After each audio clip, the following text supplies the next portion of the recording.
Well, hello, Philos Catholic family. We're back with the Beyond Rome podcast, and I'm here with Dr. Russ Hittinger and, of course, my co-host James. And we are so excited to have you with us today. To talk about two declaratios: Nostra Aetate, the Declaration on our relationship to non-Christian religions, and also Dignitatis Humanae, which is a declaration on religious freedom. And something that we are excited to talk about with you is during the Second Vatican Council, the Second Vatican Council released 16 different documents. 4 of them are dogmatic constitutions, and the rest are different kinds of documents. And these 2 in particular that we're going to talk about are declarations. So Russ, first of all, welcome to the Beyond Rome podcast. We're so happy to have you as our guest. All right. A man of intentional words. We just got a thumbs up from Russ. And Russ, you mentioned that you've spent a lot of time talking and thinking about the Second Vatican Council and these documents. So let's just begin by locating these documents. What is the difference between a constitution and a declaration? We'll start there. Yeah, roughly speaking, but pretty accurately, a constitution is setting forth the theology of the church, based chiefly on revelation, but including other matters as well. And it is meant for the church herself, whereas a declaratio is meant for others outside of the church. And similar to the American Declaration of Independence, it's called a declaratio in the old Latin sense of the term, which is a communication to someone on the outside.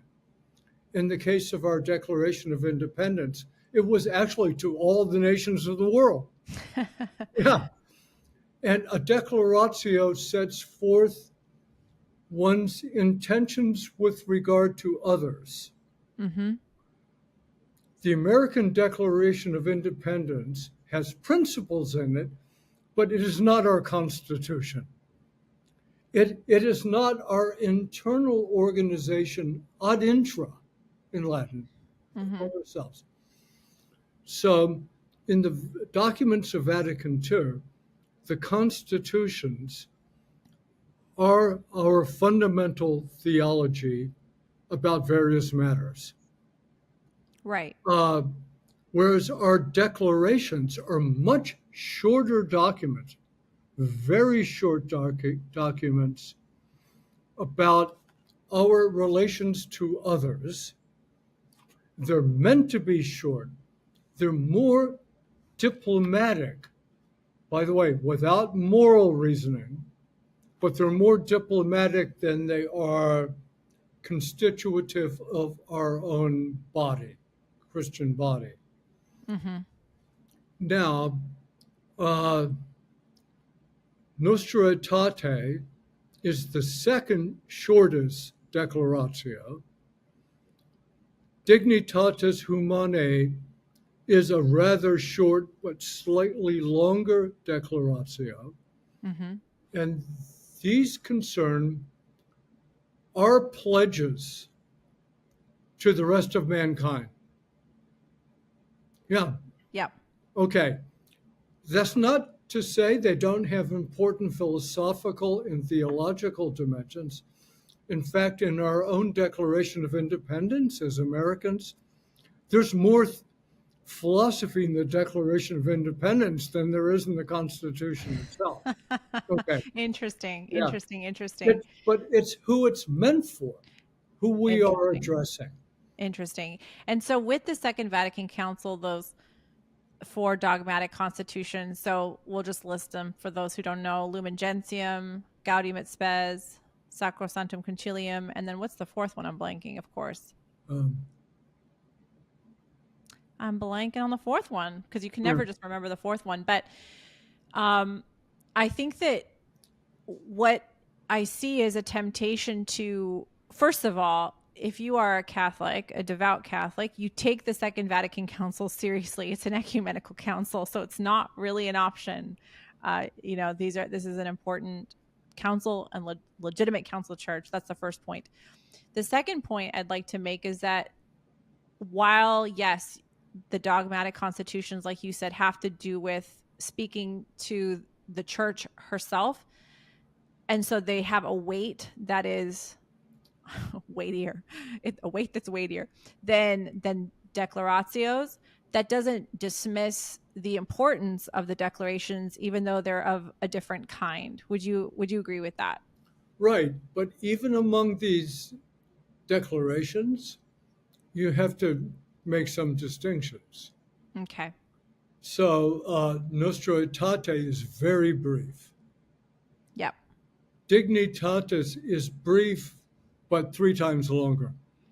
At least 3 times longer. It is, yeah. It is like 7 pages or something. Yeah. Nostra Aetate is like a page and a half, maybe 2. But they have to be taken seriously, but not independently of the constitutions. Right. So they refer, so what you're saying is being taken seriously, the legitimacy of these declarations written for those outside the church, or a relationship for those outside the church, right, gain their authority by way of reference to revelation or to the dogmatic constitutions of the council. Exactly. But who you're talking to makes a big difference, right? That's right. So should we talk? I'd like to get into the documents themselves, but briefly, why were they written? I know that's a huge question, and we'll probably maybe take some time, but and our time's limited. But why were they written? That's a long story. That is a long story. No, I did that. Because in the first session of the Vatican Council, the schemata of documents was profoundly changed. So when the council came back after the first session, they reconfigured, in a way, these documents, or what these documents would become. Nostra Aetate is very important, but I would list its important points also in reference to Gaudium et Spes. Right. But very important points, and also important points philosophically, and to some extent theologically. So I would say that Nostra Aetate makes 5 points, even in this small document, but you have to read it for a while to find 5. I will agree. But the first thing is the church's relation to religions ad extra. Judaism, Islam, Hinduism, and so forth. Right. The first point is about natural law itself. Very important. That is, the fundamental moral order is, and let's go back to St. Thomas Aquinas, Prima Secundae, question 94, article 2, on the first precepts of natural law. That's exactly what I was thinking, Russ. No, I'm just kidding. Go ahead. We go back and he says, concerning the inclinations of our rational nature, the first one he mentions is the inclination to know the truth about God. Stop. He doesn't say to know God. But the inclination, the religious sense, in other words. In the religious sense, you've got it. This is everywhere. By the way, it's even true of atheists. Not even atheists can escape this. Right. They just have a different answer or whatever it is. So it's natural law foundations, which is found in part 1 of Dignitatis Humanae. The second is what I would call anthropological cultural considerations, which is how this has actually been played out in the world's conspicuous religions. Mm-hmm. Okay, so we know that with Judaism and Islam, it's clearer Yeah. because they believe in a kind of divine revelation, however they do. Mm-hmm. But with others, I mean, Polynesians, Japanese, Hinduism, Buddhism is different.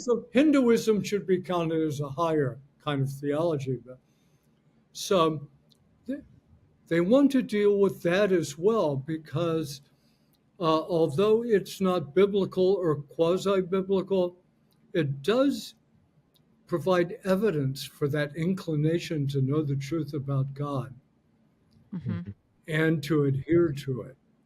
Mm-hmm. Okay. And so the next level would be, I would just call the problem of social and political amity between religions. So how should different religions interact with each other socially and politically? Put aside right now just the theological issues. And that's an important point. I mean, because these religions can be combined in a single polity, sometimes in a single culture. Right. I mean, they could be various beliefs, but the culture is the same. Exactly. Yeah. And then we have to deal with international. Okay. Yeah, there's international issues. Right. Like all get out, as we're seeing played out in the Middle East today. I mean, yeah. So I think what they're trying to do in Nostra Aetate is affirm on a natural law basis that human beings want to know the truth about God. Right. And they want to adhere to it, whatever that truth may be. Whatever the conclusion may be. And then there are deeper anthropological and cultural issues that have to be discussed in terms of diverse religions. By the way, even diversity within a single religion. Yeah. I mean, there's so much diversity in Christianity. It's unbelievable. Yeah. Right. Not to mention Islam. And that's true. And Islam and Judaism, actually. Yeah. And Buddhism. Oh, I didn't know that, but I'm not as familiar with Buddhism. And then how they can get along in a single polity, and then how they relate to each other by polities internationally. So, that's a big menu. Mm-hmm. That's a big menu. Nostra Aetate touches upon all of them, but chiefly on the natural law and the anthropological cultural issue. Because you might remember that John Paul II early on said the moral demise of Western culture, and I don't think we just have to say Western culture anymore, is what he called eschatological aloneness. Mm-hmm. We believe ourselves to be alone in this multiverse or universe. Yeah.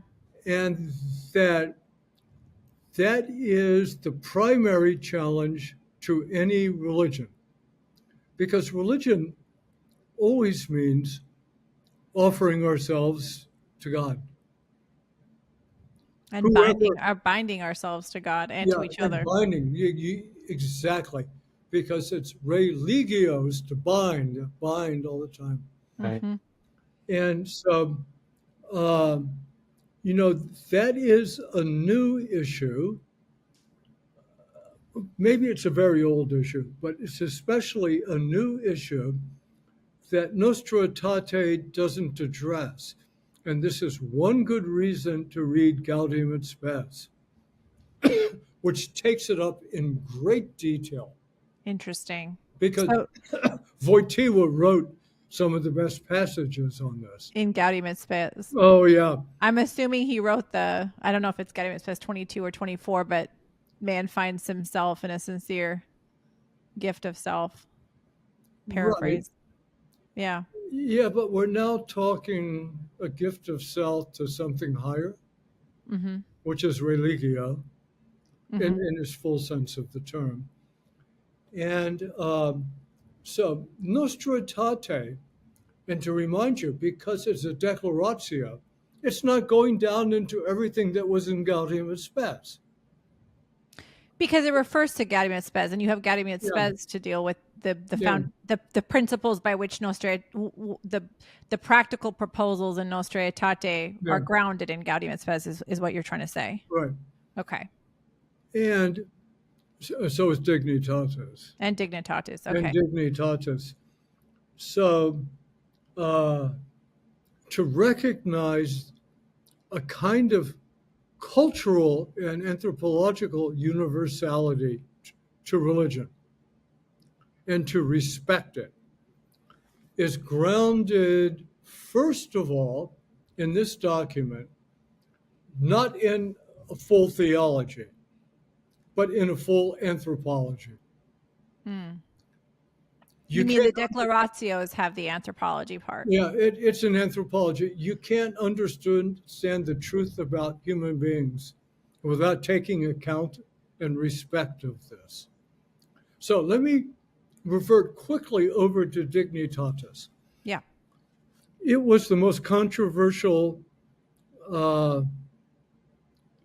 document of Vatican II, even before it was issued, for this reason. More than Nostra Aetate? Oh, wow. Much more. Really? Well, that's fascinating. It had the most corrections from the council floor of any document. Wow. Wow, Russ. Here, I'm not going to solve the whole issue, but here's one of the reasons. Are we trying to explain theologically our point of view in terms of revealed theology, or are we trying to explain our anthropological political reasons?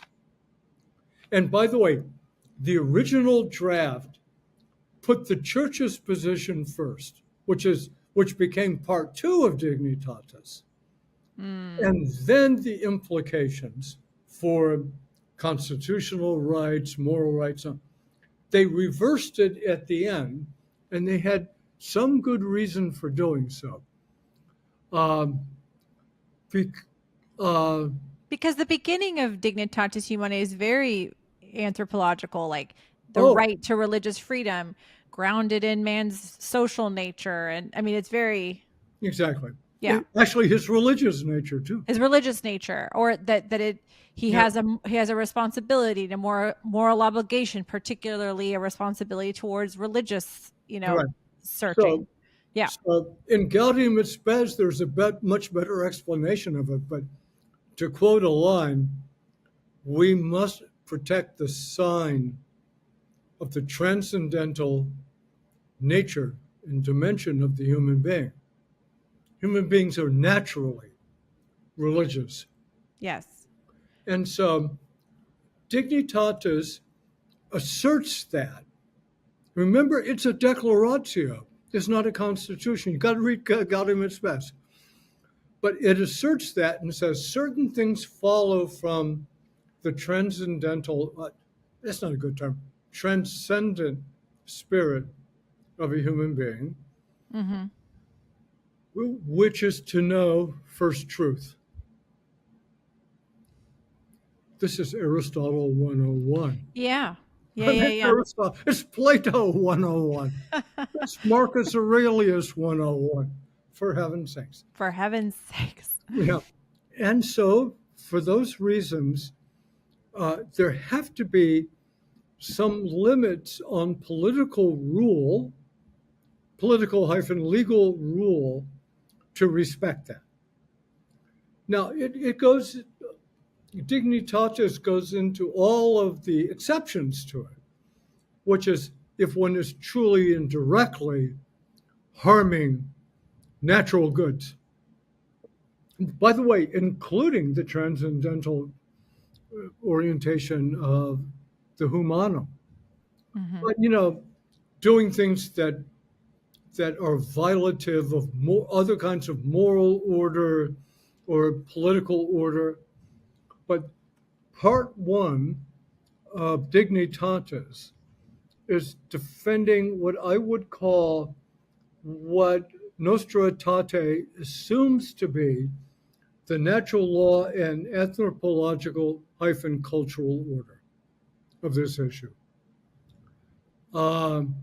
And also the social and political amity that fundamental moral principles of respecting human conscience on these matters are basic for understanding how you distinguish what we might regard as misbehavior from crime. Mm-hmm. So we may believe that people who just wave incense sticks at wild animals is mistaken.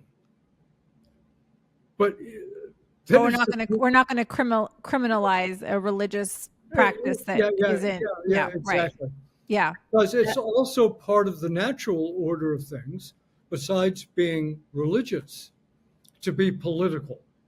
And to be political is to live in a complex order of society beyond our second cousins and be capable of having some amity for strictly political goods.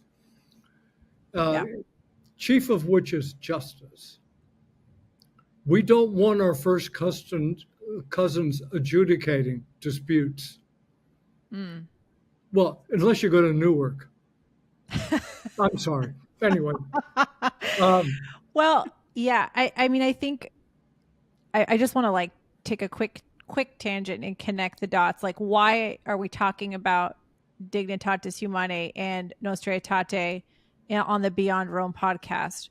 Well, because the mission of Philos, or at least the tagline that we put out there, there's a million different ways to talk about this mission, is positive Christian engagement in the Near East, right? And for this podcast, this conversation of connecting ourselves with our Hebraic roots, our Jewish roots, and our roots in the Near East and other Christian minorities and the Orthodox and Eastern Catholics. And so if we're going to be in relationship with our Jewish brothers and sisters, or in relationship with, most people in the Near East are Muslim, if we're going to engage with our roots, our Christian roots in the Near East, these are kind of crucial. These are crucial documents, declaratios, to look at, and like you're explaining to us, Russ, they're grounded in a deeper philosophy and theology that the church does teach, and that has been unpacked in these dogmatic constitutions. So I just wanted to take that time to kind of connect those dots in case someone's wondering why we're actually talking about this, because this is a modern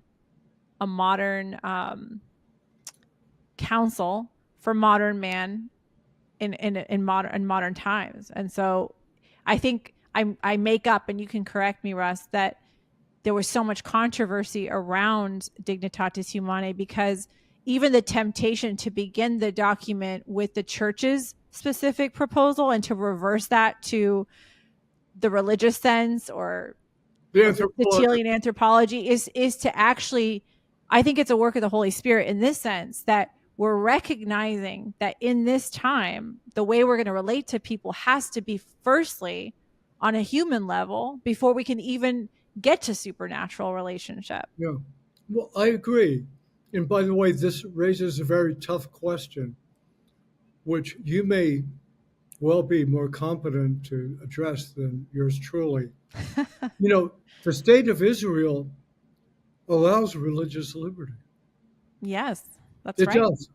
It does. It may be in its own funky way, but it does constitutionally. It does.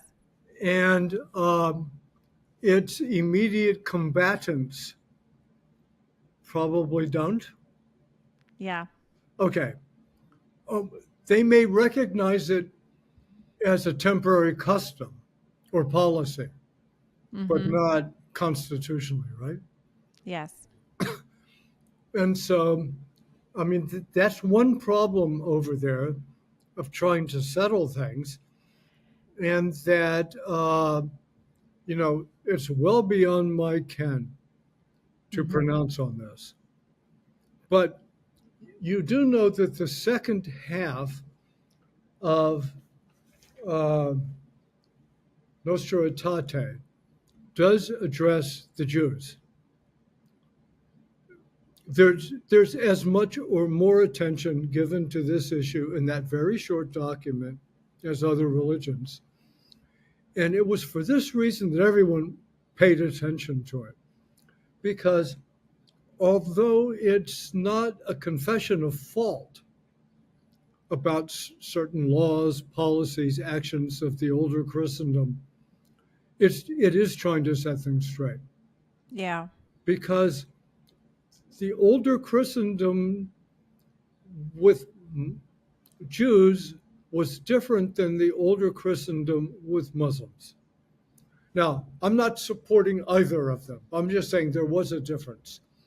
Because Jews were, in many places of the older Christendom, let's say the 9th century onward, they lived in a Christendom.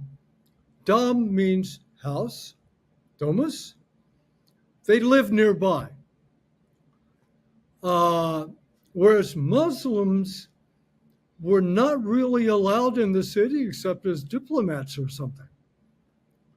So speaking now as Catholics, with that centuries-old history, Muslims were not easily admitted into Central Europe to live there. They could live in certain parts of Spain that we hadn't conquered yet or something. But whereas Jews lived with us. And so our obligations as Catholics to set the record straight about our Jewish brothers and sisters was more important. And that's why Nostra Aetate was so important, even though I don't even think it's 10 sentences, but 10 very laden and important sentences on this. Incredibly fascinating. Incredibly. And would you agree with me? It kind of miraculous, I would say. Maybe even both of them. Well, it had to be done. And the question is how to do it short and sweet. Because how could one, in 10 sentences, clarify the entire record? Yeah. Okay. Yeah. So I still say to go back to Gaudium et Spes and even the main Constitution on Sacred Scripture and other Dei Verbum. That's the fourth one. How could I forget that one? My goodness. And to go back to these things is important. And to always remember that these declarations are short and they're meant ad extra. Now, just like the Declaration of Independence of the fledgling United States, a declaration can import very important things that affect all the rest of us. For the whole 19th century, Americans fought over it. Okay, so declarations can be very important. I just wanted to distinguish the two. Yes, and I'm so grateful for this podcast. I hope our listeners have their appetites provoked, because we will continue to talk about this. There's so much to unpack with Nostra Aetate in particular, and with these documents. So this was something to wet your whistle. Is that the phrase? Wet your whistle? That's the phrase. Okay. Yeah, to wet your whistle of the intellect. Wet your whistle of the intellect, exactly. So I guess I had a final question that I think well, we'll leave it at that. There's so much. We're going to link up all 4 of the constitutions and these declarations, these declaratios, to the show notes, hoping people read. But I think my last question is, if it's meant ad extra, are people not in the church reading these and taking them seriously? Well, you bet. So Nostra Aetate was taken very seriously by our Jewish brethren. I think much more seriously than Muslims or, because really it was like you said, that was the course correction. Well, that was our history. Yeah, that's like right. The stuff on our hands. Yeah, that's right. That's right. Russ, before we say goodbye, tell us a little bit about what you're up to these days. I know you're up to a lot, as you always are, but tell us a little bit about what you're up to. I'm executive director of the Institute for Human Ecology at Catholic University. I'm in the School of Philosophy at the same place. And my new book is coming out in the next few months. Oh, hooray. Tell us about your new book. We'll also link to that if there's a pre-order. The new book is entitled On the Dignity of Society, Catholic University Press. Nice. And you'll love the cover, which is from Van Gogh, with Christ celebrating the Eucharist in a Parisian street. Oh, amazing. Amazing. Well, congratulations. Yeah. And well done on that. And look forward to taking a look at that. Well, thank you so much again. And we look forward to having you back on. If this episode was helpful for you, please consider sharing it with a friend, leaving a rating and review to help us spread the word, and donating at philosproject.org/give with the comment Catholic to support this podcast. To learn more about becoming a Christian leader in the Near East, check out our Pathfinder free online courses, also on our website. Thanks for listening. See you next week.